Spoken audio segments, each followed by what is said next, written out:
I think the number one thing that I get asked is, Spen, how do you do it all? Being a 6-year-old adult, working a full-time corporate marketing job, building an online coaching business, posting weekly YouTube videos, being a content creator and influencer, while also trying to balance my faith, my fitness, my friendships, my family, it can be very, very difficult. And it's tough because we were never actually really taught how to manage our time. It was more so just, here's a million projects, go and do it, don't mess it up. Cheers, thanks. But luckily, I have 5 tactics that are guaranteed to save you copious hours of time every single week. Look, my guess is that if you clicked on this video, you have a full-time job or you have commitments that feel like a full-time job and you're looking for a way to get more out of life and spend more time doing the things that you love. Do not worry, you are in the right place. So I tend to be a very all or nothing person, and I've been through phases where I focused pretty much solely on my side hustles, my goals, and only focused on that. And then I've been on the other side where the pendulum swung this way, where I'm still working, but I'm focusing mainly on having fun, enjoying myself, seeing my friends. And because of that, my passion projects and side hustles began to suffer. Fast forward to now where I'm working towards my goals and I have a very clear vision for each of them. I'm taking on more responsibility at my full-time job, I'm building a successful business, and I'm still able to make time for the things that I love, like my family, my friends, and most importantly, my faith. So enough yapping, let's get into the 5 tactics that I mentioned earlier. Number 1, get clear on your priorities. So you can do this on a monthly basis, a weekly basis, or a daily basis. I usually opt for weekly and daily, so I have like a strategy meeting with myself every single Monday where I decide, okay, what do I really need to focus on this week? It might be that I'm like, you know what, I'm really kind of falling behind on my content and my editing,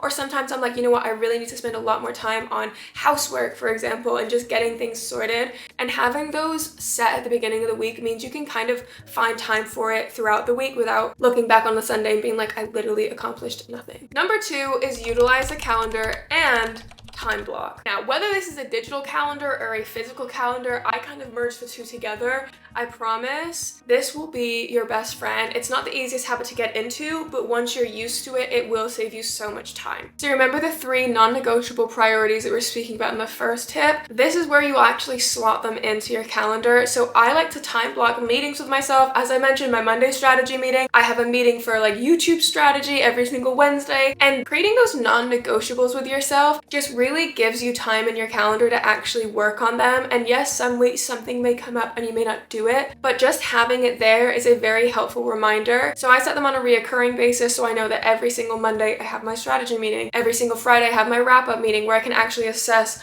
what I wanted to do for the week and did I do them? If not, what can I do better next week? Do you see what I mean? And the idea of time blocking, I know, can seem kind of like rigid and annoying, and that's why I like to use a digital calendar for my weekly schedule. So I'll kind of have everything in Google Calendar. That way I can move things around. And then for the day, I use the productivity method by Grace Beverly. And on the left-hand side, there is like a time breakdown throughout the day, like a time calendar, however you want to call it. And then at every single morning during my planning, my daily planning, I will take my meetings, my work blocks, and I will schedule them in. And number 3 is actually kind of piggybacking off of number 2, which is batch similar tasks together. This is the one that really changed things for me, okay? You know when something just clicks and you're like, why was I not doing that before? So let me explain. So studies show that if you've been in a flow state and you get distracted by something, say maybe on your phone, it can take up to 25 minutes to get back into that flow state. So using that logic, if you're trying to bounce around between really intensive and really focus heavy tasks with like, oh, I'm gonna take the bins out or I'm gonna put the laundry away, while it is good, of course, to take breaks and kind of take a break from the mental stimulation, you're much better off allocating an hour out of your day to do all of those very small, random, non-focus heavy tasks that you just need to literally get on with and get them out of the way. Because I promise you, if you dedicate an hour to a bunch of those small tasks, you will get them all done within that hour, and then that leaves you the rest of the day to really just focus on everything else. Number 4 is for all of my overthinkers, and it is write everything down. Please just literally start writing everything down. Every single thought that comes to your head, everything you want to do, everything you don't want to forget, have a designated note in your notes app that is specifically for just either a brain dump or a background to-do list.